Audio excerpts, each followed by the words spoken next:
Eklavya, should we begin? Yeah, we need to figure out if Guruji's audio is good enough for us to hear. Dineshji, why don't you say something? Is the volume all right now? Yeah. Good. Yeah. Very good. Yeah. Umaji, Okay, you so could hear Dineshji, right? Yeah. We could hear. Did he say anything? अच्छा, okay. Guruji, एक बार आप फिर से I बोल don't देंगे, know. please. Is that all right? हाँ, Hello. this is what he said. Yeah. Fine. Yeah, fine. Fine. Yeah. So I think then we would begin now. Yeah. Okay. Yeah. Okay. So, dear friends, on behalf of the Forum for Policy Dialogue on Water Conflicts in India, it's my pleasure to invite all of you to this series of webinars on floods. We have titled this as the Critical Engagement with Floods in India. So a warm welcome to all of you. In fact, the Water Conflict Forum, which has been engaging with the different types of water conflicts in the country, either through documentation, contribute to knowledge around conflicts, or even actually involving some, getting engaged with some of the conflicts. In fact, flood has been one of the themes in which the Water Conflict Forum has been working.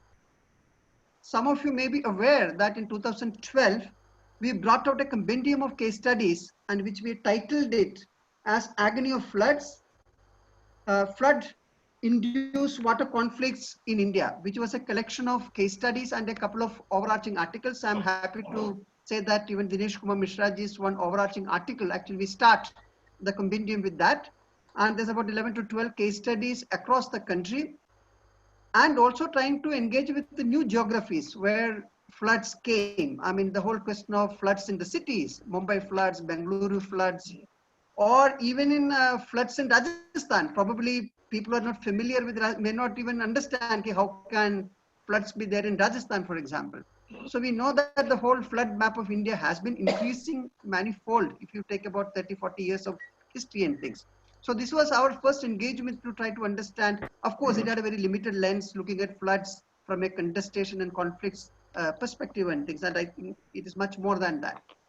So the immediate context to organizing this particular series of webinars is the increasing frequency of floods and its intensity over the last 3 years. I mean, 2018, we know the Kerala floods. Even before that, we had the Jammu Kashmir, I think Srinagar floods. And various other type of geographies we have been seeing floods. Even this year also has been, there are many floods right from Assam, Northeast, Bihar, Mahanadi basins, Mumbai again, Maharashtra, parts of it, Andhra, Telangana, quite down to Kerala. I think we find all areas again floods and things. So we thought we need to engage with this flood phenomenon, the whole idea of floods in a much more critical way. We also find that there's an increasing tendency to naturalize floods. Now we say it's a natural disaster. Very often, even in disaster managed schools, it is very often said as flood as a natural, like drought is natural, flood is natural. So there's a tendency to naturalize everything. In the process, we don't critically engage the political economy, ecology factors around that. I think the whole type of developmental paradigm, which is actually giving rise to. So there are a whole lot of facets of issues I think we need to engage. That's why we have put it as a 5-episode series of webinars on these things. And today, we are going to start with the first one in the series, which we have titled Understanding Rivers, Demystifying Floods. So this is a broad context to the series which we are organizing. And Water Conflict Forum is committed to take this engagement forward. It's not like a one event or a series of events we are organizing. We would like to follow it up with different groups, organizations, networks engaged with this issue, and also produce a good document based on this 5 days of intense 5 episodes of discussions which we will have, build on our earlier compendium, and also produce a smaller document which can be much more policy and other type of things. So we would like to contribute both in terms of changing our own mindsets around floods, looking at floods, the idea of floods, and also how do we contribute to the policy as well as practice in the field. So this is by way of a small introduction to this, and I would invite my other moderator, Dr. Gorky Chakravarti, to add to this and build and provide a proper background to this series of webinars on floods on behalf of the Water Conflict Forum. Yeah, Gorky. Okay, thank you, Joy. Thank you for introducing today's seminar, webinar rather, and welcome all of you as a part of forum. I welcome all of you, the panelists as well as the participants on the first in the series of webinars, which is the first one today on understanding rivers and demystifying floods. Now, in terms of introduction or introducing the topic of flood, I am not a person who has worked much on flood or written much on flood, but I have grown in the floodplains of Brahmaputra, in the upper Assam region. So floods have been an inevitable part of our life. So our growing up or the entire process of living, the existential identity of each and every person there in the Brahmaputra Valley, some way, one way or the other, related to the river. All that is good, all that is not so good, and all that is mundane, in one way or the other, is directly related, or some way or the other related to the river. And the river is the Brahmaputra River along with its tributaries. In this case, Brahmaputra or the river provided us with an epistemic understanding of our existential being. That means who we are in the entire Brahmaputra Valley is rooted or conceptualized around the idea that how we are located in the Brahmaputra, or how do we see the Brahmaputra, how do we visualize the Brahmaputra. And so it was the epistemic center or the knowledge producing center around which the entire life flowed in the valley. And but it was not without, it was not without any contradictions. There were contradictions in this epistemic understanding too. And the contradictions largely emerged as we saw that the river is being increasingly identified as a means, as a medium, as a source, or if I can say as an indicator of, in the colonial times, of empire building, and in the post-colonial times as, if I can put it in the words as many have said, that the idea of decolonization has been in some way or the other rooted to the idea of development of, so quote unquote, development of rivers. So the process of decolonization in the post-colonial period, as well as the development of rivers, as if it went hand in hand. And in that process, the imaginaries or the imaginations that came about were of controlling the river, were of taming nature, were of controlling the river in such a way that floods don't occur. Now, in this understanding, there appeared to be a contradiction between the people there in the Brahmaputra Valley, or even in all the floodplains around India, located around different rivers, that the understanding of the people and the understanding of the state, or those who propagated the idea of taming the river and controlling floods, there was an inherent contradiction in this idea.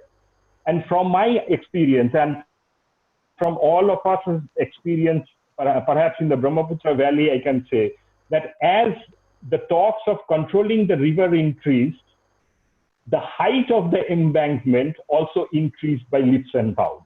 So each and every year, when the floods came, the only marker of our well-being was the well-being of the embankment.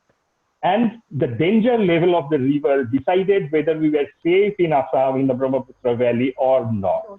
So there was an intricate relationship between the understanding of flood and projection of embankment as as a panacea for flood and the control of flood. And on the other hand, with the increase in heights of the embankment, the budgetary and the extra budgetary allocations to the valley, as well as to different parts as well, increased. And there was a sort of a nexus that built around the river, the floods, the control through embankment, and it came about as the only solution of the way the floods should be dealt. Now that was a part of, every part of everyday life. part of our experience in the floodplains. And it must have been similarly located in other parts of Eastern India or the regions around the Eastern Himalayas, whether it is Bengal, whether it is Bihar or Eastern UP. They are almost located in similar kind of understanding. On the other hand, this sort of raising the embankment and feeling safe created a sort of ontological problem which was thrusted on us. And what was it?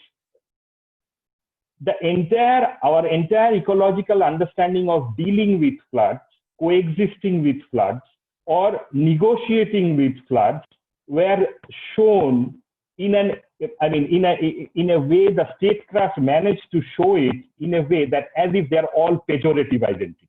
I mean, in one way, it was put as these were all the unscientific notions attached with floods, which has to be rectified by the state as well as by the notions of capital through a process of control, taming, embankment, and different sorts of structural as well as engineering solutions.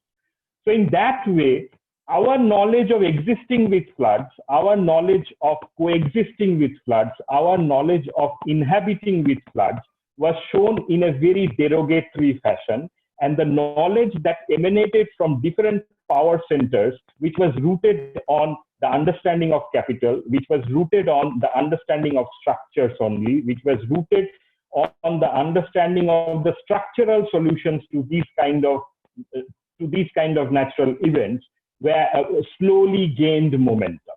So there was again an inherent contradiction, not only in the epistemic source about knowledge production, but also in terms of who we are, what our knowledge was.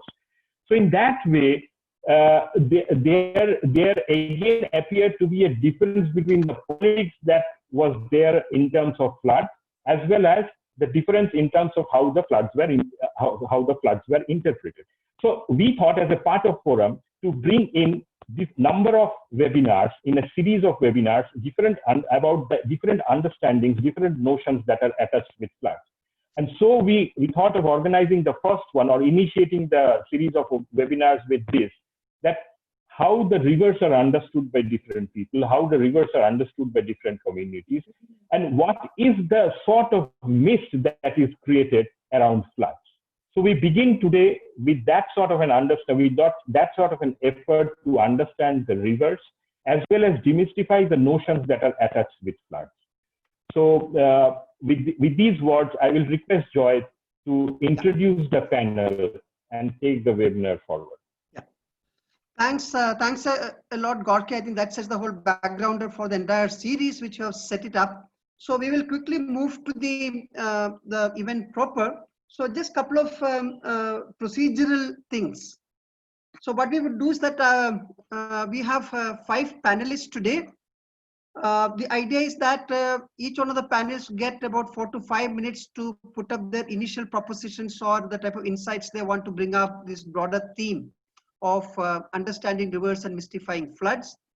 Once they finish, then probably between Gorky and myself, we might, depending on the time and how much time the panelists allow us to ask questions, we would ask them a couple of questions to respond immediately, to take that discussion forward. Once that round is completed, then we will open up for question and answers, Q&A, and we would request all the participants to use the Q&A to raise questions. Please write your questions sharply. In that, we would try to answer or respond to each of the questions. If possible, if the question is directed to a particular panelist, then please write the person's name, and then we could direct that question to the panelist. If it is more of a general, then we will put up to the panel as a whole and things. So we would like to continue the discussion. We would like to have at least 30 minutes for the Q&A. That is the whole, when we design the whole program, we would like to have that much of time. And there is a chat window which you can use. I think already people have started using, to send general comments, suggestions. If there's a problem, the audio is not very clear, or any of those suggestions or anything else, please use the chat window. After the webinar is over, the link to the all the webinars would be there on Water Conflict Forum. We will circulate the link so that even people can see it later and things.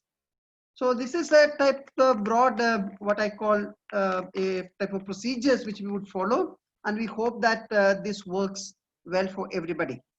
Now let's start the panel discussion with the panelists. So we would have first Dinesh Kumar Mishra. Many of us call him Guruji in the context of floods. And I think when any one of us, whether you are an academic, whether you're an activist, a civil society organizer, or is a policy maker in this country, the moment we take the name of floods, I think the first name that comes to our mind is Dinesh Kumar Mishra ji. So we are very fortunate to have him here to open this entire series with his first this. In fact, I mean, I don't think he needs a very long introduction. He's an IIT graduate from Kharagpur, and now today he's generally known as the walking encyclopedia of Bihar floods. So that's the type of range. And many of our generation, it's not that we are much younger than him, but still have grown up either reading or listening to him, the type of stories he can narrate about floods and things. So we would like to invite Dinesh Kumar Mishra ji to go first and bring his insights into the discussion. Yeah, Dinesh ji.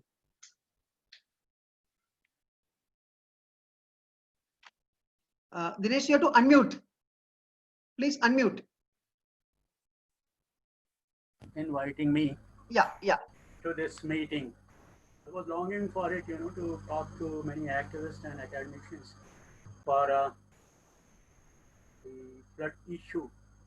I start with, how do we define floods? There are many definitions available. You can search in the internet and find huge. You may need about a day to sort it out what it is actually.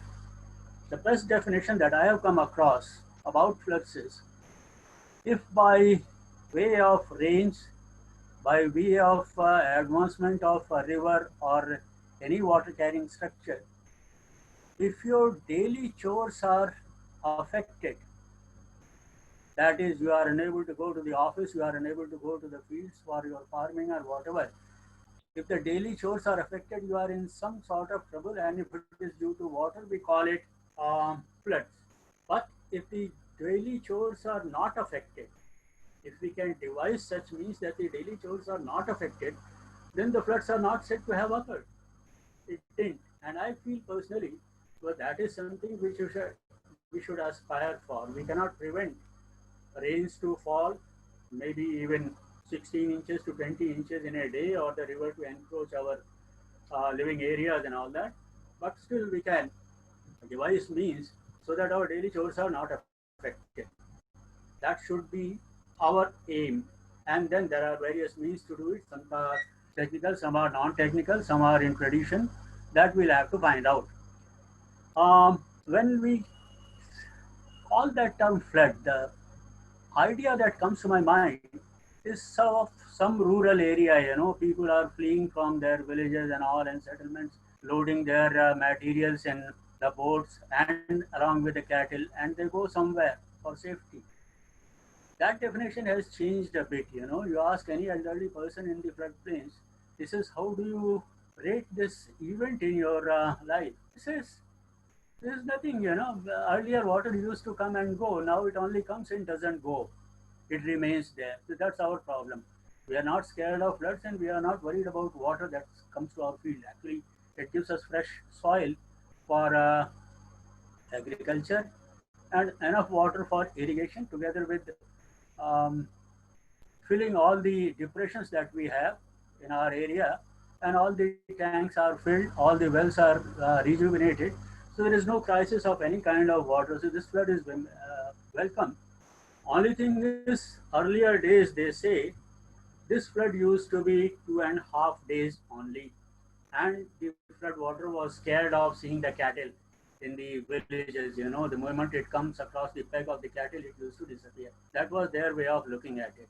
What has happened is, now their floods also not only areas that we are finding these days, their floods also has converted from 2.5 days to 2.5 months, for the simple reason that we have committed something wrong in dealing with our rivers and floods. And the rural floods have now become urban floods also. So that we have to consider these two changes, distinct changes we have been seeing in past, say about 20 years. We had not heard of urban floods earlier, but then it is becoming very common. Bhopal, Jalandhar, Nagpur, Chennai, Mumbai, of course, was there on the list. But then such things are happening. Impossible places are getting flooded. In our district, in our state, Patna, Shahabad, they had floods even as back as 1923. But then that was a rare event because in Patna, after 1923, it was only 1975, after a gap of about 50 years. It wasn't a regular affair, but then now we hear almost regularly what is happening in Bombay or other places. So that is the change that we have occurred. Coming back to our own concept, we called our rivers as mothers, Ma, we call it. Why did we call them mothers? Simple reason is it was easier to get food with the help of mother, that is river, and a good living, enough time. That must have been the reason for calling it a mother. The British taught us, no, it's a resource, it's not a mother, Mother is a very funny thing. Why do you Oriental people, Indians, they call it a mother? Dinesh, can I interrupt Please. you? You may have to speak a little louder. There's a comment coming up saying that. Okay, let me try. I had the mic close to my face. So that they taught us it's a resource. Now resource is for exploitation. When you call the river mother, exploitation word should be dropped. You cannot exploit your mother. Mother is a mother, and to call it a resource is a very vulgar imagination. Very vulgar imagination. But somehow the definition of resource was it prevailed over us, and we started exploiting it. Shouldn't have done. They didn't stop. Our ancestors didn't stop it there. They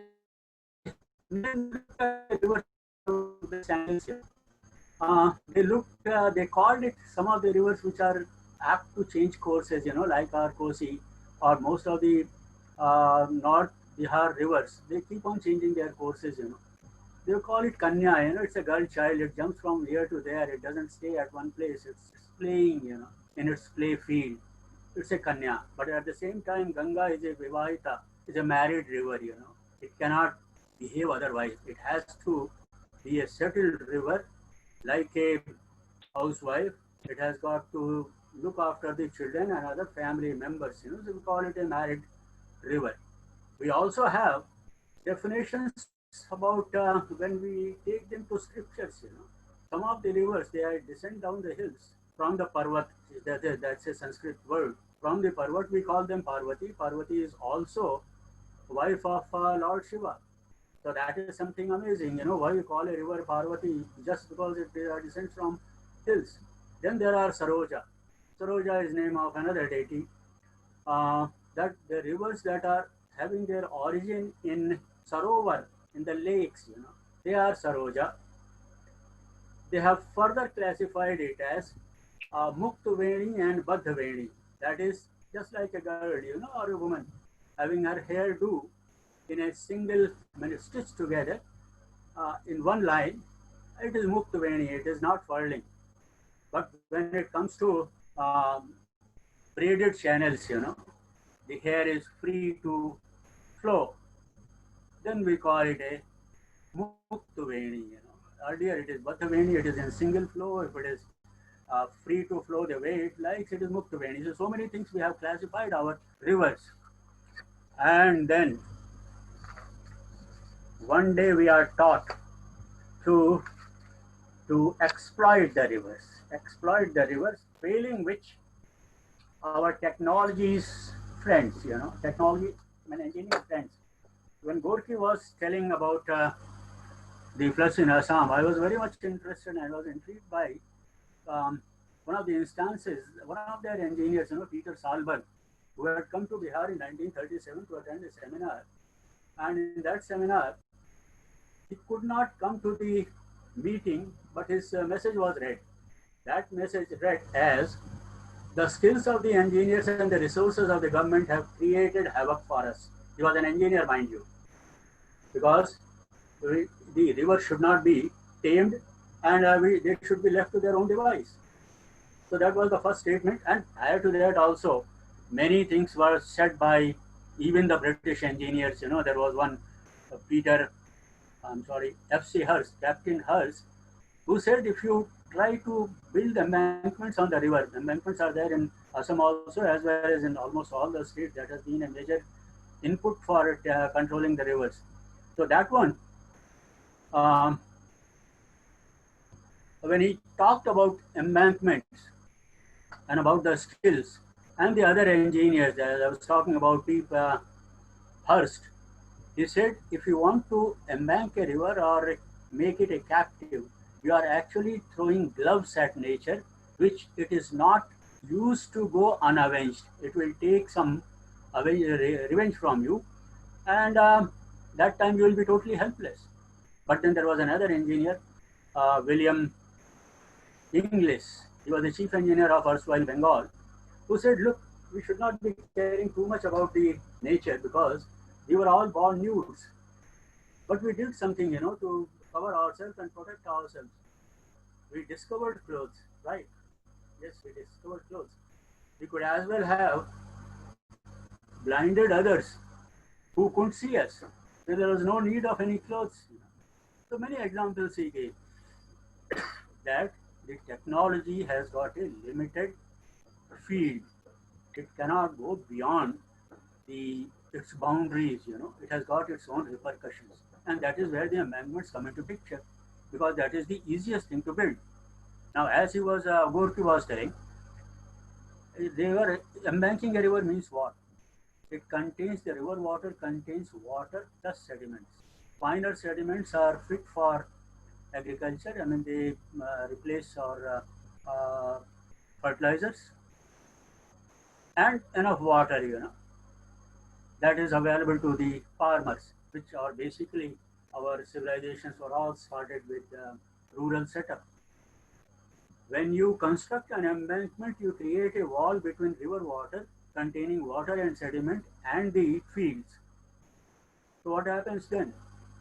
The fertilizing silt is not available and the water also is reduced. At the same time, all the rivers and the tributaries which are joining the main river, the master drain, they are kept outside, leading to waterlogging. So inside is the river and outside is water of tributaries and rainfall. That creates problem. And then you construct sluice gates. You know, sluice gates cannot be operated during the rainy season because if you put the shutters down, the river water, I mean the tributaries water will not get into the main river, and if you pull it up, the river water of the main river can come into the countryside. So the choice is that it has got to be closed. There is no other way. So even if you construct sluice gates, they are not working. The embankments are not functioning properly, and then it comes that you embank the tributaries also. What happens to the water that is get trapped? Rainwater gets trapped between the embankment of the main river and the tributaries. It has got no other way to go or to disappear other than seeping into the ground or evaporating into the air. And if the people living there, water comes up to their neck, they are not going to stay idle. They will cut either of the embankments. Then the normalcy is restored. We ignored all this advice, you know, or the suspicions that are going to happen. What I would like to say at this stage, that it is not only the embankments, it is also the ring bunds that we construct around them. We had been talking vigorously about river linking for about past 12 years now, 12 years, no, about 20 years now. That was 2002 that the decision came from the Supreme Court. Nothing has been done practically on the flood front of that. What had happened, and that scheme had to be completed before 2017, sorry. 2017, that scheme had got to be, that project had got to be completed. It wasn't. When we talk about dams, at least for our state, The first proposal to build dams on the Kosi in Nepal came during 1937, the workshop that I was referring to. So since 1937 till 2020, it is about 83 years now, and nothing has been done. Why? You can't link your rivers, you can't build a dam, and you can't listen to the people. What should we be doing? So there is something which is forcing us not to take up river linking, and also forcing us not to take up the dams for various reasons, which we all know why it is not coming. Then we have to, I have to say that did we ever talk to the people for whom we are building these structures or doing so much of work? Did we ever try to talk to the farmers living in the river basin that look, this is what we are going to do for you and with your river? Do you agree to it, or you want to say something? That process is never done. The engineers don't dialogue with the people. Politicians do. But politicians, if you check them, they will say, I'm a layman, I don't know anything about it. What all the engineers say, we just implement it. You ask an engineer, why you are doing this? He says, I don't know, the system is such that the boss is a layman. He says he is a layman. So how do I convince him? So he goes to the quickest alternative, and that is building embankments that we are building. It's not our decision. So both of them. Gentle reminder of the time. Yeah, okay. I'll close then it we'll down. come back. I'll close it down. Then comes the definition of the expert and the layman. Most of us are trained engineers, and we studied engineering. We did know what all can be done to control floods or in the rivers. We never consulted the person who is there in the field. As a child, he goes to the river as a child of 2 years, he goes to the river, splashes into the river water in the supervision of his father. By the age of 8 years, he starts swimming, and then by the age of 12 years, he starts rowing the boat. And ask him, that boy of 12 years of age, how does the rainfall that falls into your village, that drop, what is the route it takes? He will tell you, the drop, this is the gully form, and the water goes that side. Doesn't need any experience, doesn't need any instrument, sorry. His experience tells him what is the direction that the river water, the rainwater is going to take place. And we call him a layman. He knows the utility of that water, that with the advent of Rohini Nakshatra, he needs water in his fields.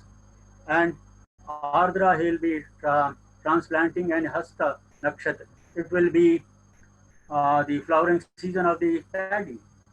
He knows it. How many of us we know Rohini, Ardra, and Hasti and Swati Chitra? So when we talk to a farmer, he talks in these terms. And when we talk to him, we use the words June, July, August, September. There is a language gap, We cannot talk to them. And then we tell them that you are a layman, you don't know anything, and I am expert because I have studied engineering for 4, 5, 6 years. So I am the expert, and what all I have to do, I will do. Can we break this schedule of discussing? Do we take them into confidence what we should be doing, and this is what we are going to do? And will we be accountable for what we have promised to do, and help the farmers or help the villagers or help the rural areas for this? And I must say, if you keep on feeding a person whatever he wants to eat and don't allow him to go to the toilet, the fellow will die. He'll be stressed all the time, So if you don't allow the water to be drained out properly in time, you are going again to be in trouble. I must say, in 2007 floods of our state, there were breaches in the embankments at 34 points, in the national and state highways at 54, and all the other district roads and village roads breached at 829 points. I have a feeling that the water was hinting that this is the place where I need passage. And what we did, we plugged it more thoroughly and raised it also.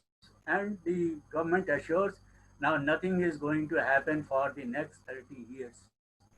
I only pray that the river and its water obeys to the politician for next coming 30 years. Thank you.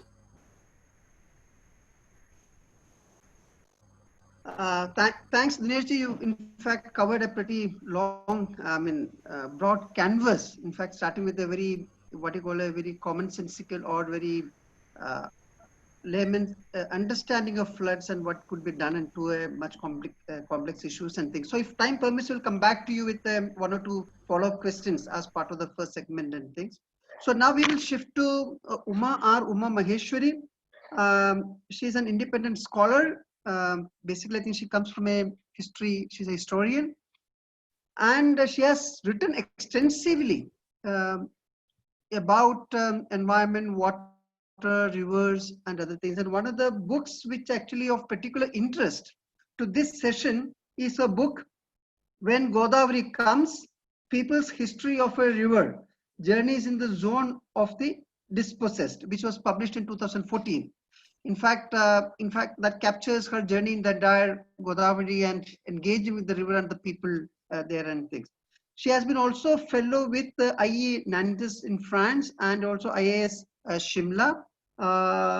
In fact, one of the things I had the fortune also to work with her in the initial phase of setting up the Water Conflict Forum, because she was part of that team. So it's nice to have Uma back in this forum to talk to us about floods. So it's Uma, and Uma is presently in a remote village in Himachal Pradesh. So she has a bit of a connectivity problem. So hope, we'll be able to hear her properly and things. So Eklavya and Uma. Yes. Yeah, can you please? Yeah. Uma. Yeah. Should I start now? Yes. Can you hear me? Yeah. Okay. Thanks, Joy, for this opportunity to go back to the river again after a long time.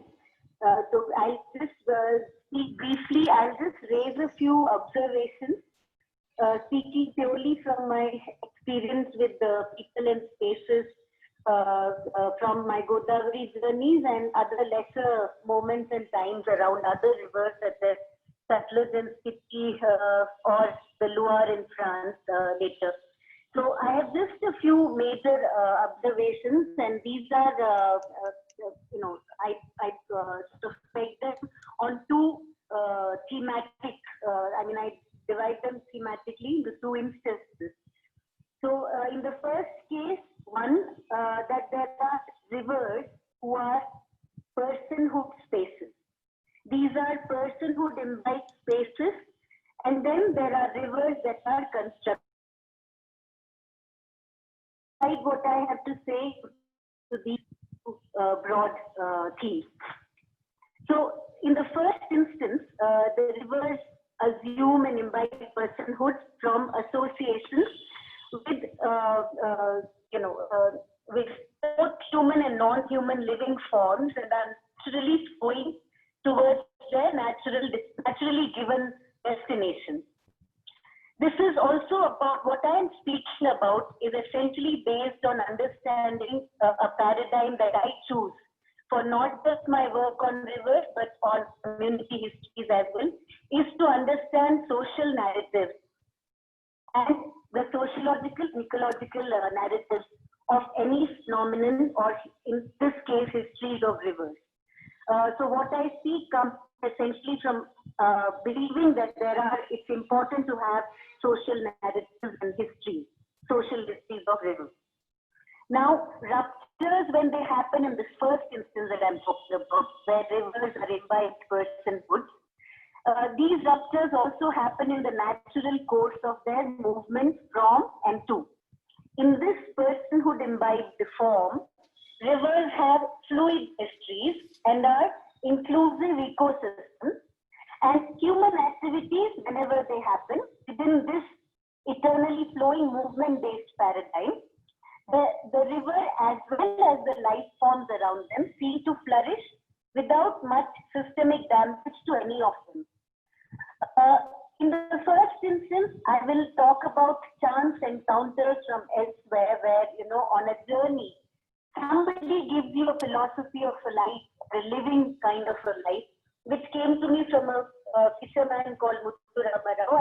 I say this every time because I must say that my first understanding of the idea of within quotes floods was reconfigured by Muthu Rama Rao, because the expression of Godavari coming, Godavari going, Godavari taking herself back, which was used consistently, essentially by marginalized communities living by Godavari, came from that particular moment of meeting Muthu Rama Rao.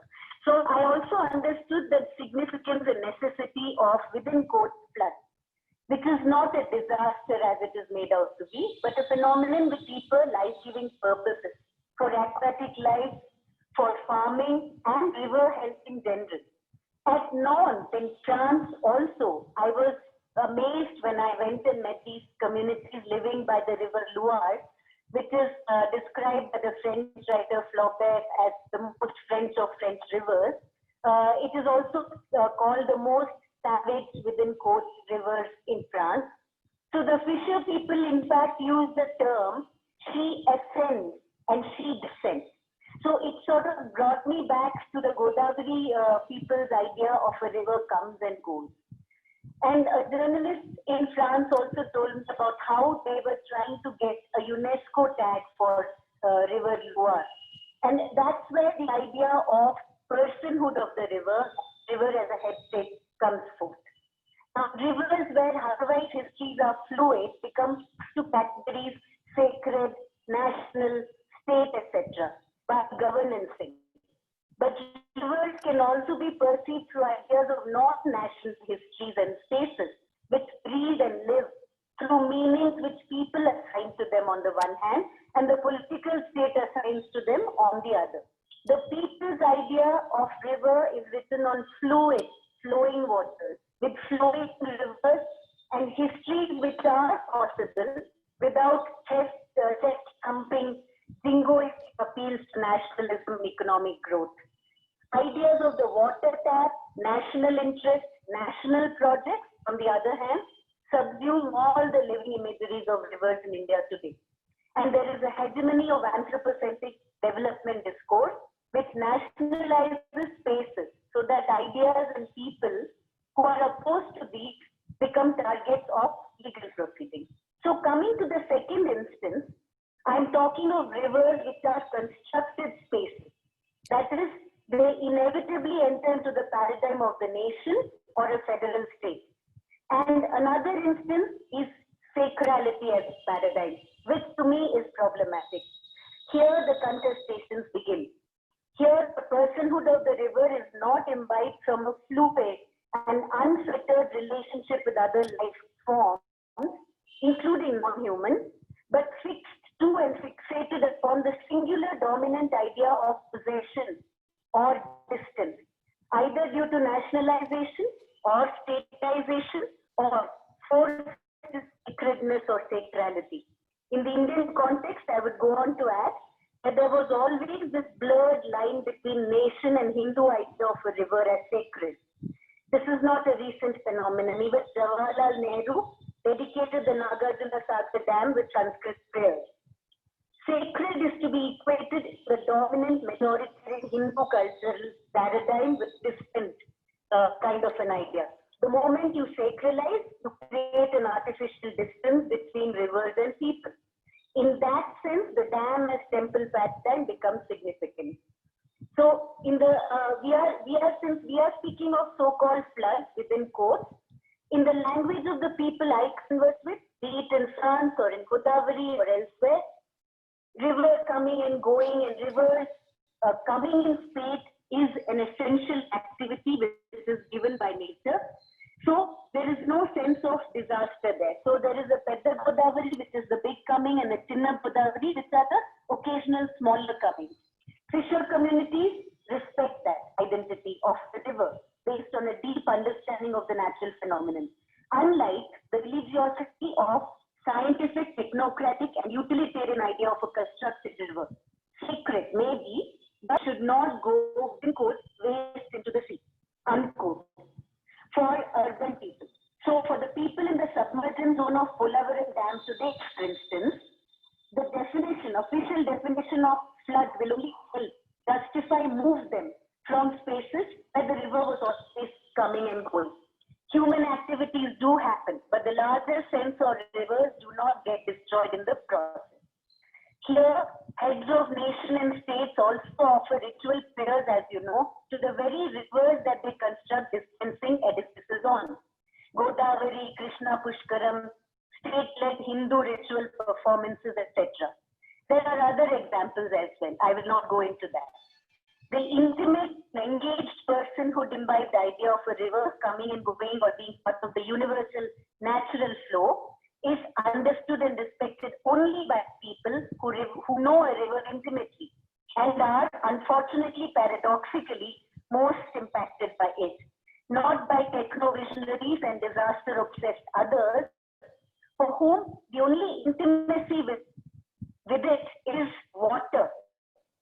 There are only one idea of river, water from the taps, not with the flowing idea of a river, which includes, by the way, water bodies, wetlands, springs, and other related natural water forms. So the natural coming or in state of a river fulfills all these other purposes as well, which is to be seen as different from purposeful closing and opening of dam gates and releasing artificial volumes of water, which are also connoted as, within quotes, floods. So when we speak of floods versus coming into space, are we speaking of human-made water releases, which are linked to politics of state and nation and political economy, or the seasonal natural phenomenon of a river's essential personhood? It is when it is controlled within a nation-state paradigm that the coming becomes, within quotes, floods. And the state edifice associates it with the disaster, which is also linked to the nature of spaces around the river, which has been transformed over the years. And here I end my what have to say. Thank you. Thanks, Suma, and good that your audio held throughout, and you were quite audible, so which was very good. And also, I think you have raised very important critical issues in your presentation. I'm sure I could see some of the chat box already making comments and suggestions and questions about it. So I'm sure there will be questions to you later on this. So thanks a lot to be part of this. Now we'll move,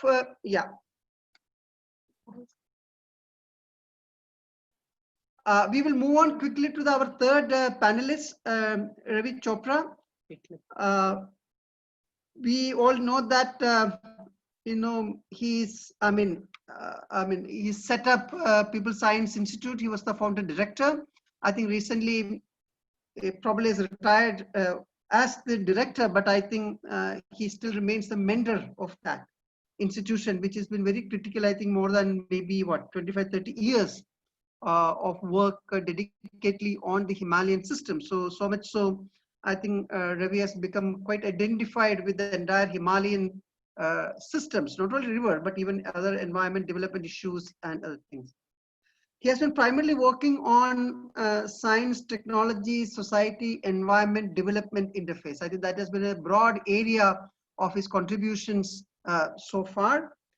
And he has been in innumerable government and non-government committees, very critical ones. And the recent one of the controversial committees, which he chaired, is the Char Dham project, which I think the report is just out and things. So I won't take much time.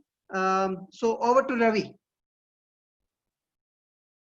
Good afternoon, everybody.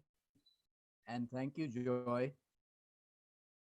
I would like to talk about... Ravi, little louder. Okay. Yeah. Little louder, okay. Now can you hear me? Very good. Go ahead, yeah. Okay. So I'm going to talk about Himalayan rivers by looking at my own experiences in Uttarakhand and experiences that people from other Himalayan regions have shared with me. So what I'm saying will apply to most Himalayan rivers, except perhaps the Brahmaputra, which I don't really regard as simply a mountain river. It is much more complicated than that. Now, the first thing to recognize about Himalayan rivers is that they descend from great heights. Mishraji's beloved Kosi River, Everest is in its watershed, and if I'm not mistaken, at least half a dozen peaks of around 8,000 meters or more lie in its watershed. The Himalayan slopes are highly prone to erosion. So you combine these two aspects, and the mountain streams and rivers, they come down carrying tremendous amounts of sediments. These sediments are mineral rich, and besides minerals, they have managed to dissolve all kinds of vegetative debris, and that gives them certain special properties. For example, it is proposed, it is hypothesized that the very high self-purifying capacity of the Ganga is because of this kind of debris. The slopes in the Himalayan region are also very steep. So all in all, the Himalayan rivers are falling quickly from high altitudes along steep riverbeds, and the water and sediments acquire tremendous amount of kinetic energy, which manifests itself in a highly erosive character of the river.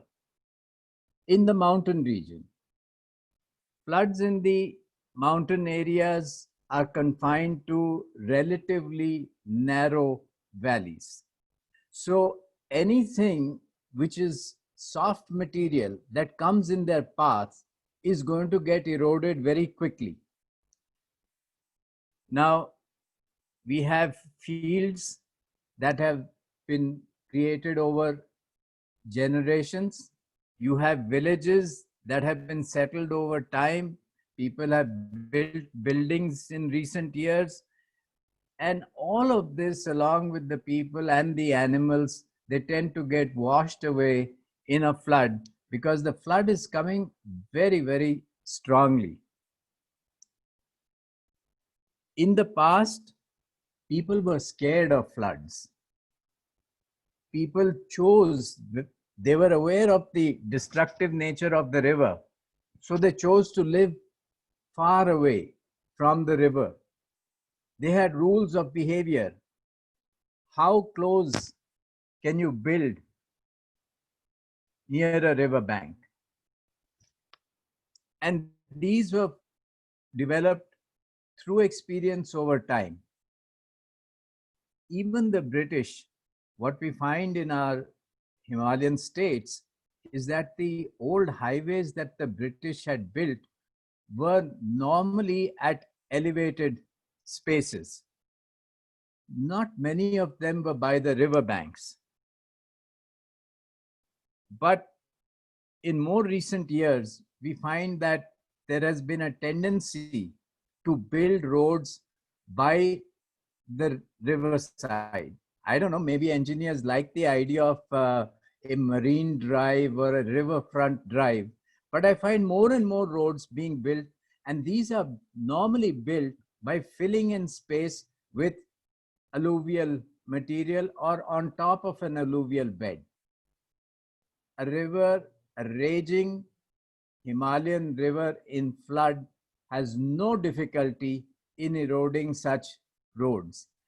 And I remember in the 2013 flood disaster in Uttarakhand, lots of our roadside, riverside roads were simply washed away. Kilometers of roads got washed away in a matter of hours.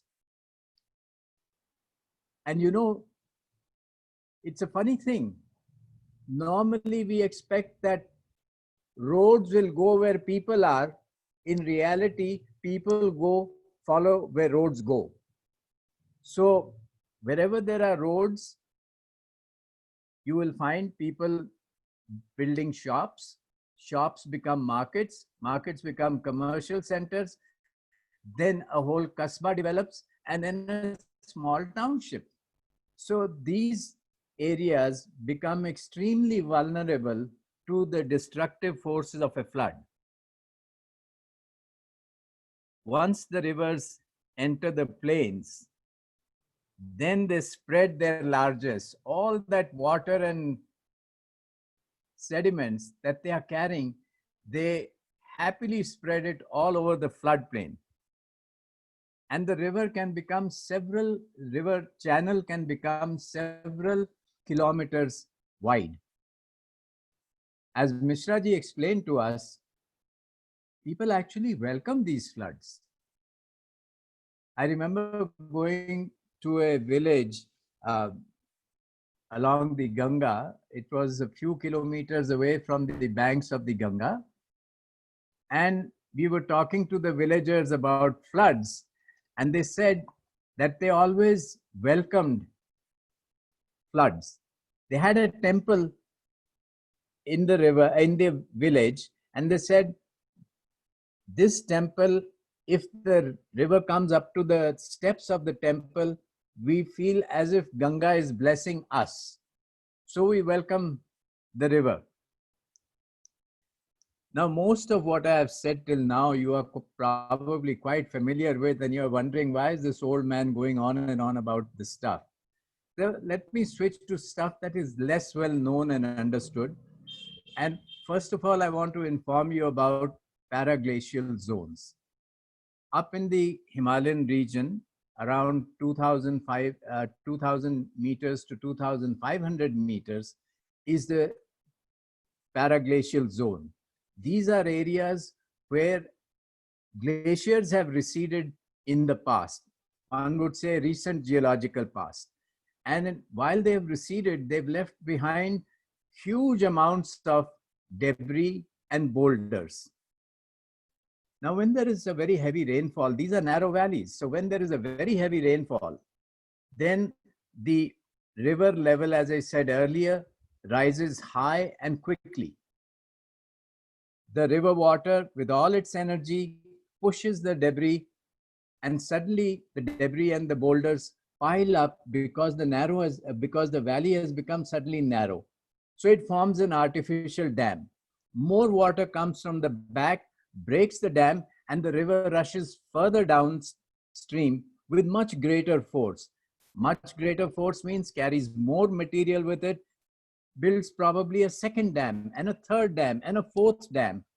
And each time it breaks these dams, it acquires more energy. So by the time it has completed this whole exercise, it has left a lot of devastation in that river valley. So really one needs to avoid these kinds of paraglacial zones. For example, let me give you an example that when you are traveling from Joshimath to Badrinath, you come across the towns like Pandukeshwar. Pandukeshwar is in a paraglacial zone. Govind Ghat, that's in a paraglacial zone. Lambagar, that's a paraglacial zone. So these are highly destructive regions with highly destructive potential. Many of us have heard the term GLOF, Glacier Lake Outburst Flood.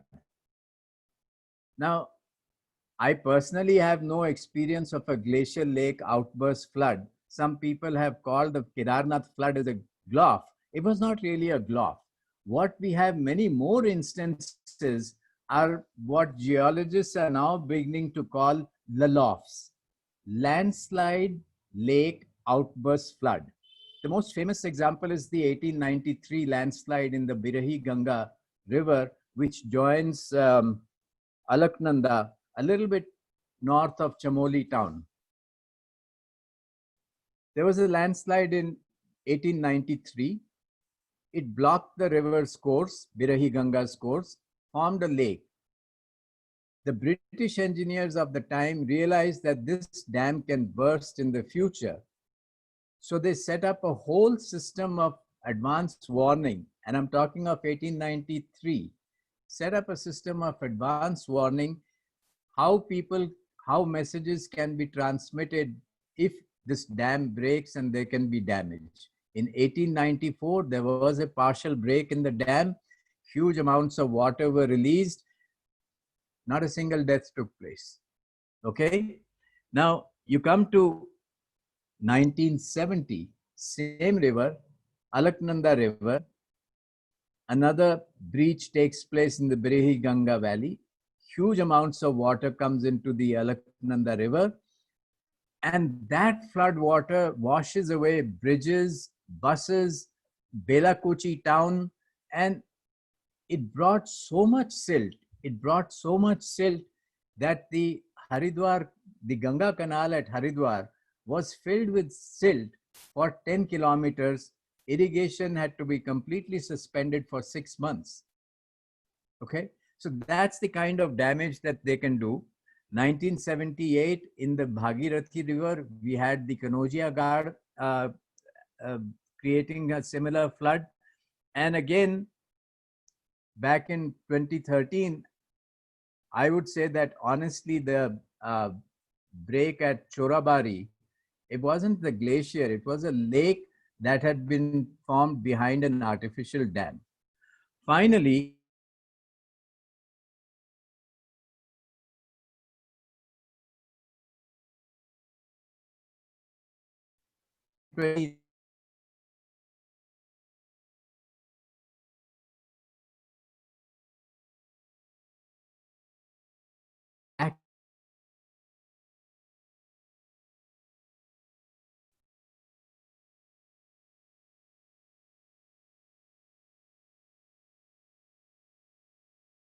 no one. That's not possible. So unfortunately, they also tend to be a bit greedy. Very often, you can't predict when the next big rainfall will take place, when your dam will fill up. So they tend to wait till the dam is reasonably full before they open the gates. But sometimes the gates don't open. And then they are stuck. By the time they manage to open the gates, the dam is so full of water that you release a massive flood downstream. This is probably what happened in Kerala. This happened in Srinagar. You know, in Srinagar in 2013, the water that was suddenly released brought so much silt with it. There was already silt on the side of the river banks piled up from the digging of the tunnels of the dam and the canal of the dam, that Srinagar town in certain locations was submerged up to a height of 30-35 feet. 3-storied buildings disappeared from sight. Okay, the road that was well above the river, that got swept under the sand. So these are some of the problems of floods in the Himalayan region. And what we have also observed, there is no denying the fact that if we want to control the floods, if we want to somehow keep them at a reasonable, manageable level, we have to pay attention to our forests. Forests do attenuate, definitely attenuate the flow of water. They do retain the water long enough to fill up the aquifers. The aquifers release the water over time. The trees that are there in the forests and other vegetative material, they transpire the water that's there. So if we want to save ourselves from massive floods in the Himalayan region, we have to ensure that the Himalayan slopes are covered with forests. Thank you. Thanks, Ravi, for a very nuanced, presentation about especially the situation in Himalayan thing and the specific context and the issues which you brought in, and also for touching some of the other general issues like the relationship between dams to floods, as well as the changes in the land use and other things. The dams and some of these issues, I think we'll come back again in our third webinar, where we are going to take up some of the specific issues and the factors. So thanks a lot, and we'll come back with a couple of questions later. Now we quickly move to our fourth speaker, and I should say he's the youngest of the lot now. That is Siddharth Agarwal. I think he's more known for his walking across the different river systems, rivers in India, basically trying to document the lives of the marginalized sections and their relationship with the rivers and the environment around them. So Siddharth has been doing this for he has written about it. Some of us have read that and things. He's also the founder of Vedantam India Foundation, part of many networks which are working on rivers. For example, he's very active in India Rivers Forum. Then he's also part of the newly formed Rights of the River Network. And today he's representing another new initiative by the youngsters of this country, academics and civil society activists, that is called India Youth Water Network.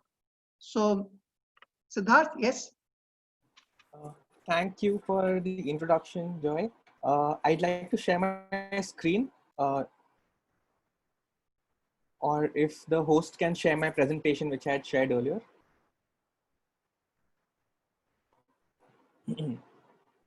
So while we, Joy, you're on mute. Neha is just putting up the presentation. Okay, Yeah. okay, great. So while we start, we get the presentation on. I just wanted to narrate a very small incident that I had come across when I was walking along the Ganga. And in the initial first month, I had, I was walking in. Siddharth, can I interrupt? Have you sent the presentation? Yeah, I emailed it to Water Conflicts Forum. Okay, we will try to locate it. Or if you can give me access to share it, I can also share it. It's on my. Yeah, here she will give you the access to share the screen. Yeah. Okay. Just let me know when that's done. So in the meanwhile, I was just saying that while I was walking along the Ganga, I was constantly thinking about this aspect of how is knowledge being transferred between different generations. And I was spending time with fishing communities, farming communities. And while this is a question that a lot of people have thought about a lot and also written about, but to experience it yourself is definitely something. And one of these days when I was thinking about this topic, I was actually sitting by the river while during sunset. And right then I was actually witnessed an incident where where there was a father and son who were standing next to the river. And there was this knowledge transfer of what's low tide and what's high tide that was happening while I was there. And that example or that sort of moment had stayed with me. And this current experience of sharing the stories between, or sharing the knowledge between different generations that's happening right now is something that reminds me of that. Joy, I have the access to share the screen now. So thank you. Is this visible? Yes, the screen is visible. Yeah. Okay, great. So I won't go too much into the ideas of floods today because I think there's lots of experts who have talked about it. I just wanted to talk about the idea of youth and youth networks in this space, given I'm also representing India Youth Water Network today. The small story that I just narrated, I wanted to make a point about the intergenerational knowledge transfer and knowledge building exercises. So which is why this whole exercise is so important, where we gain knowledge from the previous generations and also identify places where earlier examples have been lost out or earlier knowledge has been lost out. For example, the Birahi Ganga example that was just cited by Raviji, where there was an advanced early warning system that had been set up back in 1893, but that's something that was forgotten. What is the reason that it was forgotten? Why was it forgotten, and what can we do to get that back? So that intergenerational knowledge transfer, and this is not just between experts, but also between communities, and to accept that as an essential part, which is also something that has been highlighted by a lot of the speakers earlier. I just wanted to also highlight some of the youth engagement initiatives that have been happening currently in India, where people are trying to come together as networks, talk about these issues. And I just want to cite some examples where people are trying to engage other young people into, and all of these are youth led initiatives that I've mentioned on screen, who are trying to push the envelope, trying to push the boundary on our understanding of the things around us, and which is all being built upon this base of knowledge that already exists from people who've worked over the years, and also from the base of knowledge created by communities living alongside rivers. I also wanted to raise this point about the kind of work I've seen young people do recently during disasters, in terms of volunteering, in terms of raising funds, in terms of raising awareness using their art, their skills, but also the way they've embraced modern technology for disaster response, if you want to call flood a disaster. But when it does affect people's lives, then there are steps that have to be taken. So for example, when the Chennai floods happened, there were a small group of people who quickly created something called Chennai Rains, where people could identify which are the flooded areas and which are not the flooded areas. And it was very easy to access. And that is something that we need to learn from. Unfortunately, there are so many silos that we are living in, which hopefully through these networks we'll be able to break. That's something that already exists, that helps people understand and navigate these floods, especially in urban areas, can be replicated. That technology, that framework exists. How we reuse it or redeploy it is something that will be dependent on how we can break these smaller silos that we are set into. While, like Joy mentioned, I'm currently part of lots of different networks and forums, and that allows me this perspective on understanding what is the evolving understanding that people have regarding rivers, regarding nature. And I think one thing that strikes or stands out very clearly is the fact that people are trying to really hard to shift away from the anthropogenic ideas, where humans are the center of everything, whereas the idea that we need to move towards is how humans are part of a larger network or part of the environment, whereas not just as the center of everything. And I think this also has to do with the kind of situation we are in terms of climate. Look at what's happening in California right now. The sun is blotted out because of wildfires. And it's not that it's only happening there, it's happening here too.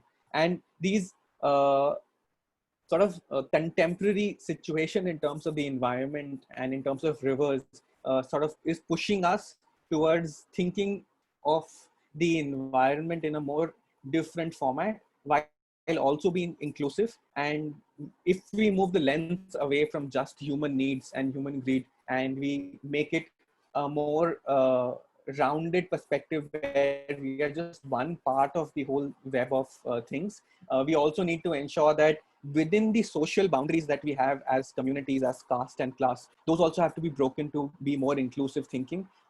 Communities that are living on floodplains, communities that are farming on floodplains, for example, are not communities that we can just move away because we're starting to think of the river as a living entity, or awarding rights of living to a river. So that kind of inclusive thinking also needs to evolve. So I'll end here. I think there's so much to be said, but I also want to hear more from what, say, Manoj Mishra ji is saying. And we can probably come back to this in form of a question later on, Joy.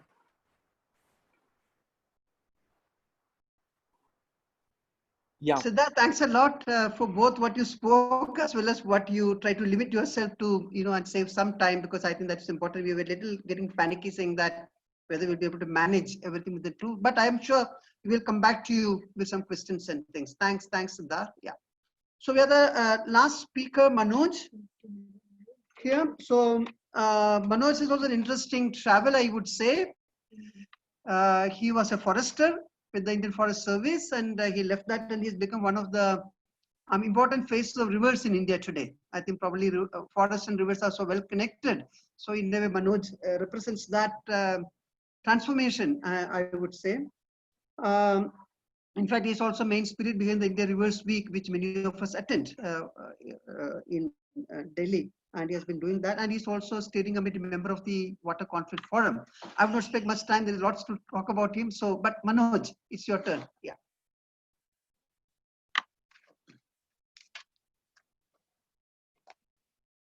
Manoj, unmute yourself. Huh? Yeah. Yeah. Yeah. Yeah. Thanks, Joy. Actually, so much has already been spoken about rivers, by Umaji and others, and about flood by Dinesh ji, Ravi ji, and others, that there is very little left for me to really speak. But I would raise uh, few scenarios and few situations just for your indulgence. You see, when you go to a riverside and you are standing there, have you any idea where you are? You see, the fact is that at that point of time, you are standing at the lowest point in the landscape. That's the reason why river is there. What is a river? River is just joining of dots. And these dots are the lowest points in that landscape. And that applies to all tributaries as well. So there is a valley, there is another valley, there is another valley. So in different valleys, all these tributaries get formed as a result of that joining the dots. And of course, the flow that happens in the river is the result of gravitational force, which is bringing that flow down the gradient. So with this as the background, now let me try to justify why we call a flood a very natural event. You see, what is a flood? In summers, we have the heat wave when the temperature goes high. In winter, we have the cold wave when the temperature plummets. In monsoon, we have the flood wave when there is a lot of rainfall. So it is now, but the fact remains that we never say that a heat wave is a disaster. We never say that a cold wave is a disaster. But we always say that flood is a disaster. You see, flood is not a disaster. Flood is a event which has gone rogue as a result of us. What we have done vis-a-vis that river, what we have done vis-a-vis that floodplain, that a very natural event becomes a rogue event, a roguish event. But again, that roguish event is again vis-a-vis us only. Because who is calling it a disaster? We. We are calling it a disaster. So it is one species against hundreds, thousands of other species which are actually getting helped, assisted by that natural event. So we must appreciate this fact that firstly, let us admit that flood is a very natural phenomena like other natural phenomena. Yes, it can create problems when we invite those problems. All the floods that we have, even in recent memory, 2013 Uttarakhand flood, or before 2015 flood in Jammu and Kashmir, later in Kerala, everywhere, if you really go deeper into it, you will find that the ferocity of the flood had actually increased many-fold because of the act of man. So a devastating flood is an act of man. It is not an act of God, as our engineers or as our administrators tend to actually call it. That's an act of God. A devastating flood is never an act of God. Now, how a flood actually comes about? There is a good rainfall, there is a catchment, and that catchment, because of gravity, that catchment actually wishes to empty itself as soon as possible. That is the nature of catchment.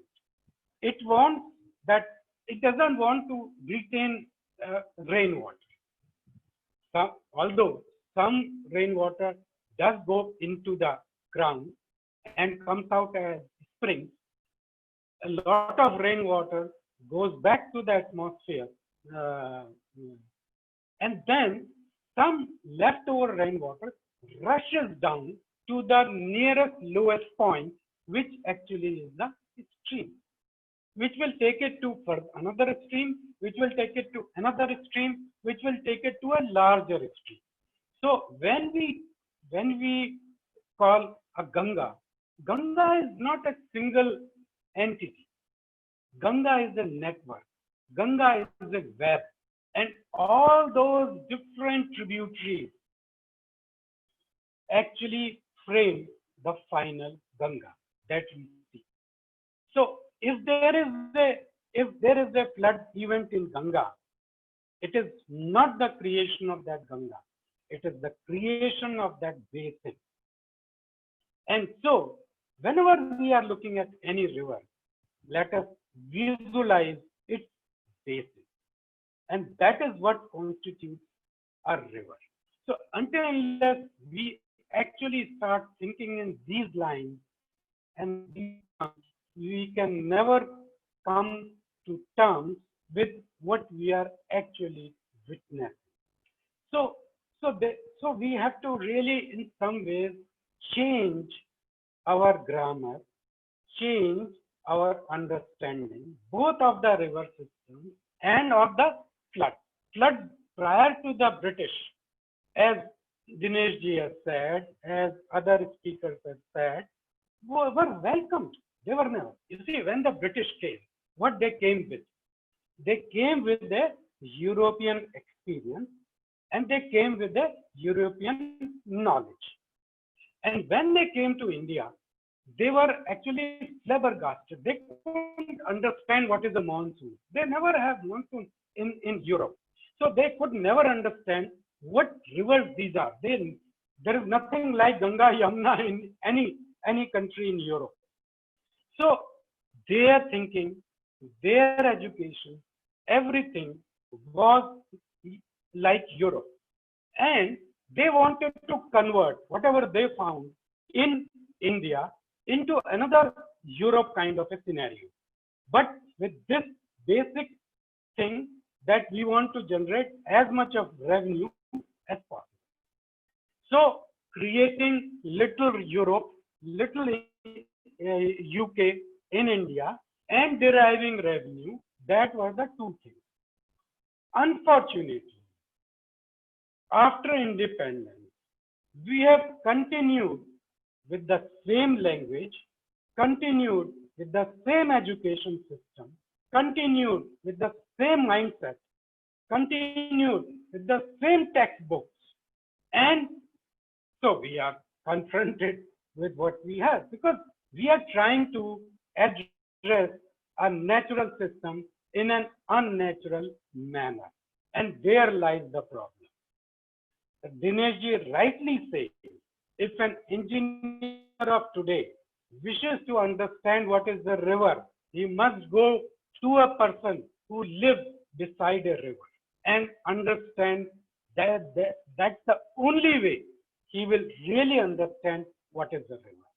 Most of our engineering students, whenever they are being taught about aquatic systems, actually they should have a open air classes.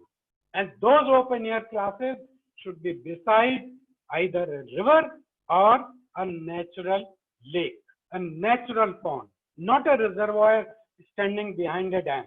No, that's not a natural system. That's an unnatural system. That's actually a tragedy. A dam is a tragedy. A dam is a sacrilege against a river. So these are some of the things. So we have to change our education first. We have to really revisit our engineering education. We have to revisit our engineering mindset and place it within our own context, within our own nation. Thank you.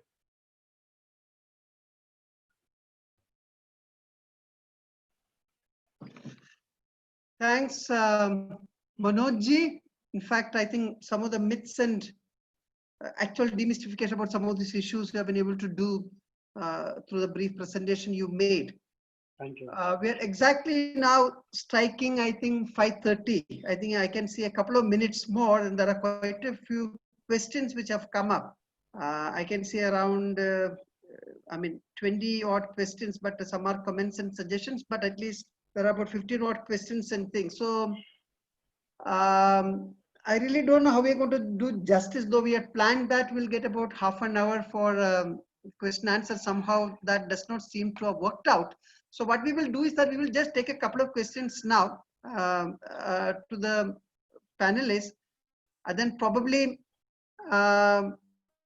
what we will do is that all the questions we will send to the respective panelists and get a response and send to the people who have asked the questions. We have the record of all the questions and who have raised those questions and other things. So I hope that's okay, because I don't think people have the patience to sit around beyond 5:30. That was the type of time which we had set, about hour and a half. So anyway, it was very interesting presentations. I think various viewpoints have come in. So I would request my co-moderator, Gorky, if he can come up with a couple of bunch of questions to the panelists, then that's it. So we'll just have one round of questions which you have picked up from the questions which have come from the participants. Yeah, Gorky. Yeah, thank you, Joy. Yeah, there are a number of questions that have come, and it's very difficult to do justice to all the questions and to answer them in such a short time. But I will just club them together. First one to the first panelist, Dinesh Mishraji, Guruji, is that there are a lot of questions regarding this binary of understanding the embankments. That is, there are literature which suggests that embankments are good, while there are other critiques and other counter understandings that embankments are not good. So the pointed question to Dinesh Mishraji would be, can we go beyond this binary of thinking between good and bad in order to understand whether embankments are really needed in present context, and if they are needed, if they are required, then in what form and format? And a related question to that, to Dinesh as well, is regarding, is there a lack of spatial planning in India in terms of dealing with floods?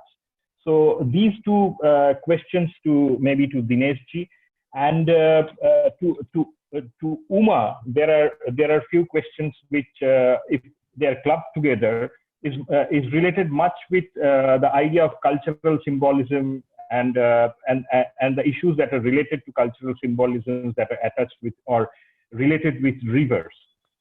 So in that case, Uma, the question remains that do you see certain communities being castigated as or stigmatized for the practices they have in terms of being habitated or related near to or inhabiting near to the river? So in that way, the dominant cultural paradigm, as it happens in India with Ganga as well. So the dominant cultural paradigm destroys the cultural diversity of understanding and the understanding of rivers that exist among different communities in India. I mean, we can start with these two panelists and then we can shift to other ones. Joy? That's fine. Yeah. I would request them to respond very briefly. Gorky, you need to repeat the question because it was not clear to Umaji. Okay, to Uma ji. Okay.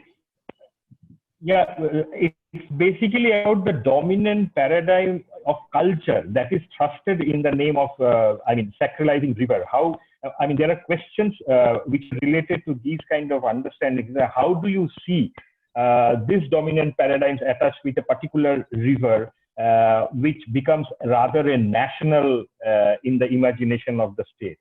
How does it affect the cultural diversity of a nation? Okay.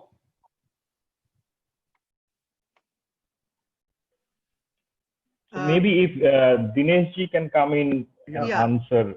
I would just very suggest to briefly. Dinesh ji and Uma ji ki please be very, very brief. We can send them written responses later, but I think we are running out of time.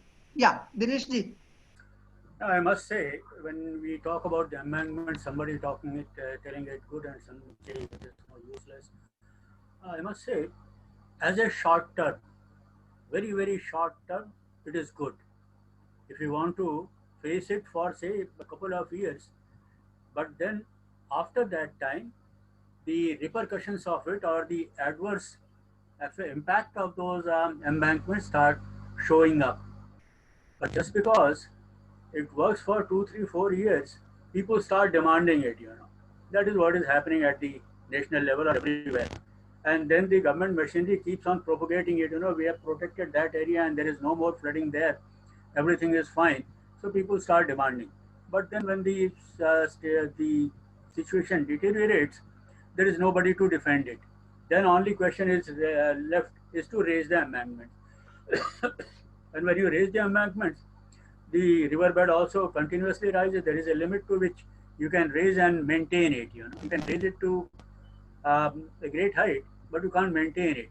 And once the river comes out of that, well, it is impossible to help the people. So that's my take on that. And the second is why the government is not doing anything. Well, I said there are two aspects. In the beginning also I said this. One is living with it or controlling it. Controlling is a very bad word. You cannot control. But then even if you have done it for some time, you have managed it. What happens is the government goes with an inertia. They have been building embankments and that inertia continues. We will go on building it. I have been telling them to please evaluate your performance regarding the flood control. Your flood prone area in the country has risen from 25 million hectares in 1952 to about 50 million hectares now. It has just doubled. In case of Bihar, it is virtually tripled. But then there is no evaluation done. So it is walking along a straight line without ever bothering to what we do. About 5 years ago, I wrote to Ministry of Water Resources in Delhi that look, this is about the time that drainage aspect of the whole thing should be taken care of. And we must appoint a drainage commission which will look into both rural floods as well as urban floods because they are getting dominant now. They appreciated the idea and did nothing. At least I don't know what they did. But I never heard about the drainage commission. So it has got to be seen in totality, when we are acting, and somebody must be concerned about it. It is not only a history that the flood-prone area has doubled in case of the country and tripled in case of Bihar. Somebody should be concerned about it. It should not be taught to us as a history. That's all. Yeah. Thanks, Dinesh. Uma, you like to come in very briefly? Yes. If I understood the question correctly, then I'll just mention just a point and then try to connect it with the answer with what I'm going to say.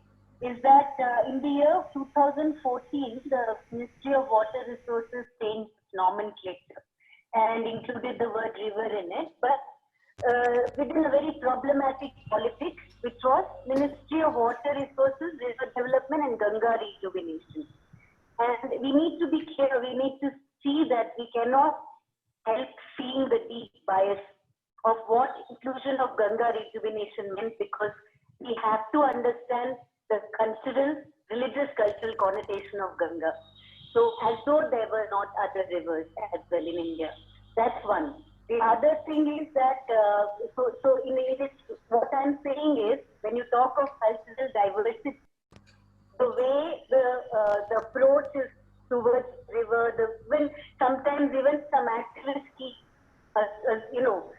associating the sacred to it from a very dominant Sanskritic context, which is problematic, because the people I had seen who lived around river, the Adivasi communities, I had never seen them do a very ostentatious ritual paraphernalia with Godavari, but they had a deep, innate sense of feeling for the river. So it doesn't necessarily mean that you go and worship a river means that you see it as such an important thing in your life. There are people who go and worship on river banks during Pushkarams and all other people who think that dams are the panacea for all civil or water problem or whatever for urban cities. So yes, this dominant Sanskritic idea is definitely there. It also somehow becomes very deeply linked with the idea of nation and the idea of how we look at a cultural, how we impose cultural ideas on natural systems. And those ideas are usually of a dominant cultural paradigm. I do not know if I answered that was the Yeah. I think, yeah. Thanks. Thanks, Suma. Gorky, could you pick up at least a question each to the remaining three panelists? Then I think we will finish with that. To Ravi, I think there are quite a few questions which have come. So can you pick up one or two from that? Yeah, there were a number of questions for Ravi Chopra ji, and well, they were largely related to the paraglacier thing, which he mentioned. I mean, briefly because of paucity of time.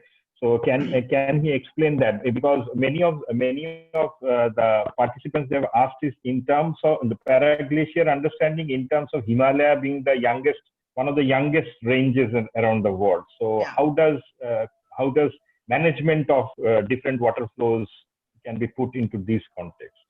So if Ravi Chopra ji can answer that. Ravi is there? No.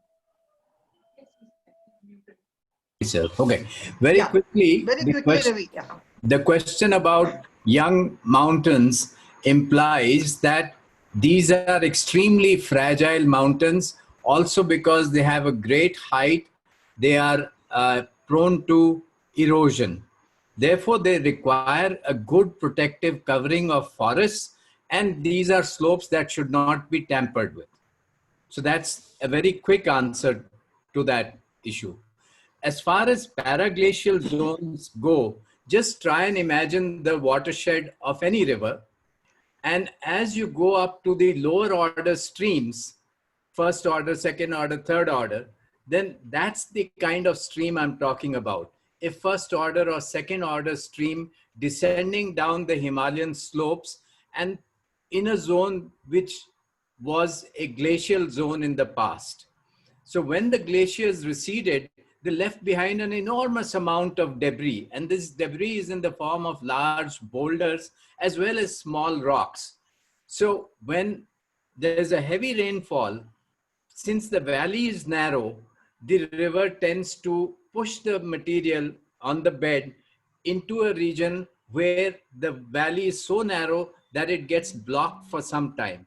The force of the water behind the blockage then breaks it, and it moves further down the river, pushing more material down.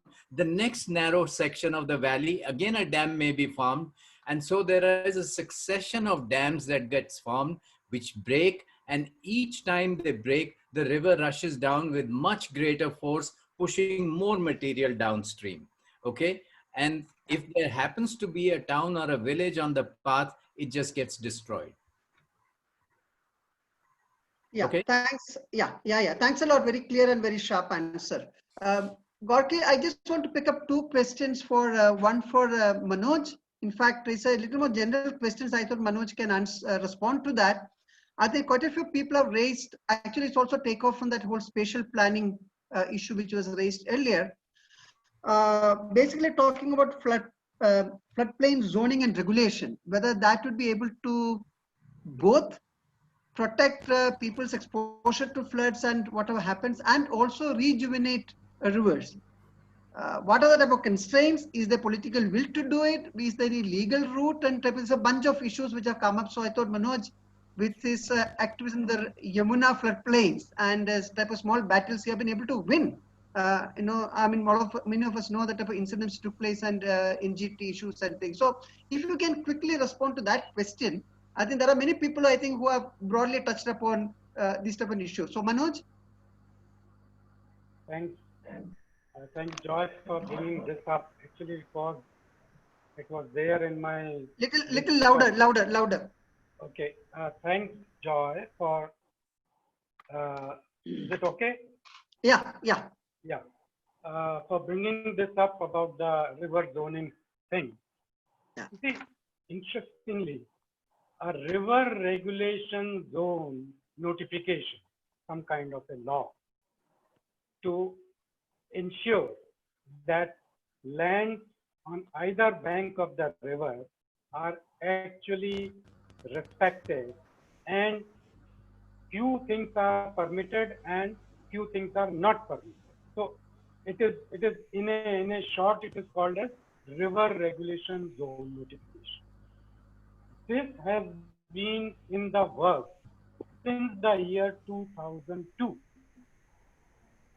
when Professor Brij Gopal, for the first time, actually educated about a river regulation zone, the then secretary of the Ministry of Environment and Forest. And then he was asked to suggest what should be done. And since then, Professor Brij Gopal has been associated. We have been advocating about it for a long time, because you see, this is not just in the interest of river. It is more in the interest of the people. You see, people, when they invade a river space, they do not know. There is no one is telling them, okay, this is wrong. This is prohibited by law. There is no law today in the country which actually says that this stretch, say 50-year flood line, 25-year flood line, 100-year flood line, is prohibited for such and such activity. This is allowed, this is not allowed. And in 2010, Mr. Jairam Ramesh, when he was the Minister of Environment and Forest, he promised us that RRZ would be in place in 3 months' time. In 15 days' time, he was transferred.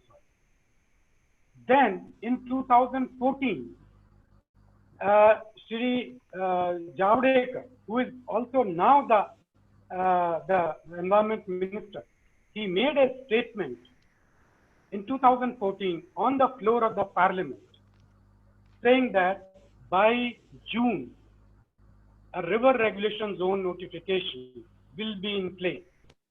And now we are in 2020. Mr. Javadekar is again the minister. We have reminded Mr. Javadekar. We have reminded the Minister of Water Resources. Please bring the long-awaited river regulation zone notification. It will be in the interest of people first, and then the river. So this is something which has been going on. It is why it has not been actually implemented till now. It is beyond us, but it is something which is really necessary, because you see, a lot of unsuspecting people they put their entire hard-earned money into flats, into houses, into farmhouses, not knowing that if we live here, if we buy property here, this is going to get inundated. You see, so many colonies in Patna. Those colonies should never ever have been allowed to come up where they have come. Some of those colonies are actually posh colonies. Senior retired officers, they have not bothered about whether they are in active floodplain zone or not. So this is something which is really very, very necessary. And we hope that somebody, I'm sure Javadekar ji is not listening to this, not viewing this, but somebody I hope will bring this to his attention. That this is a commitment made by you on the floor of the parliament. Please fulfill it. Thank you. Thanks, Manoj. And just one last question we'll take up, and then we'll try to wind up the session today. This is to Siddharth. In fact, this is a very interesting question somebody has raised. Say, is Siddharth around? Yeah, I'm here. Yeah, you're there. So this is basically about, and I think you'll be able to respond to this quite well, is that how to fill the communication gap between the different layers of, basic understanding, I mean, which is experience of people living with floods, their knowledge systems, the whole scientists, engineers, and the political class. And this. So how do you build a communication system, or how do you communicate these ideas across different spectrum of society in terms of things? So this is an area I think we should be able to link. Otherwise, people like us talk one particular language, something, but then doesn't reach. So do you have any thinking ideas on that? Yeah. Okay. I think that's a very broad question, and a lot of the folks on the webinar itself have spent their lifetimes trying to address this. So I don't know if I can answer that question in a couple of minutes. And also, to be fair to the people who spend their lifetimes doing this. But at the same time, I think that given today's condition, and especially given today's climatic condition, the impacts of climate change that we're seeing, there's a sort of mobilization, auto-mobilization that is happening within young people. And my bias, of course, you can call it, because I'm also in that same category, is that I think we can use this sort of mobilization that has generated automatically amongst the young people in India to push for this kind of breaking of layers and making information transport between layers, and also use their position in society, because a lot of these people, a lot of my friends have become civil servants this year. And similarly, a lot of us who are looking at a 30-year doomsday plan, scenario, or a even earlier doomsday scenario, are really worried about what's going to happen to our futures. I think that sort of a perspective that has pushed this mobilization can be used to power through and actually build these bridges between these layers. And I think that is how I look at it. And along with the other, and with this, the efforts like Rights of Rivers and the India Youth Water Network, they are trying to actually do this by engaging different civil society organizations. But I would also mention that people have been doing this for decades, and it's not a new idea at all. It's a new, fresh start with a new sort of fuel that's pushing us. So I think the differentiating factor is what is really pushing us, and can we use that to make that change now? Yeah. Thanks, Siddharth. Gorky, I think we may not take up any more questions. We are already, 20 minutes ahead of time. So yeah, it will be wonderful if you wind up. Yeah. So thank you very much, all the panelists, first of all, for spending your time being part of this with your own busy schedules and everything, sharing your wisdom in terms of many years of work and other things which came up in a very crystallized manner. And as I said earlier, we are going to take this forward through ongoing discussions and how we can make a difference.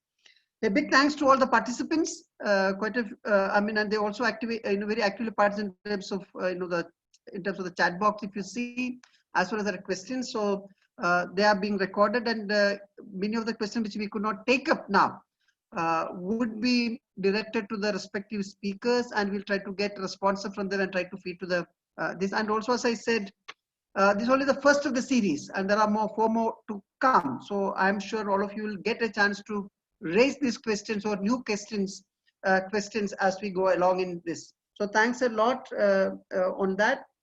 I would also like to thank on behalf of the Water Quality Forum, our younger colleagues who manage the whole logistics, and as well as organizing the entire thing, not only in terms of what is called the managing it in terms of logistics, but also thinking through with the core group of people, that is Neha and Sarita. So a word of appreciation to both of them, and also all our steering committee members. This has been, we have been discussing this within the steering committee for a long time. and especially our two colleagues, Eklavya and Partha Das from Guwahati. So we are going to meet again for the second webinar, that is on next Thursday, that is 17th September, the same time between 4 and 5:30. And there we are going to listen to a different sets of people. We have titled it as Living with Floods and Voices from the Grassroots, who are people who have experienced various floods and also who have been mobilizing people around some of these issues. So activist voices also will be heard. We have representation from right from Jammu Kashmir up to Kerala. So again, we are going to find it difficult how we're going to manage for the time, but we'll see how that can be done. So please do join us next Thursday for this interesting session and also for the subsequent ones. So with this, we closed today's webinar, and thanks a lot to my moderator Gorky for the questions and other type of interventions he made. So thanks a lot once again, and see you again, all of you, next Thursday at 4 o'clock. Thank you.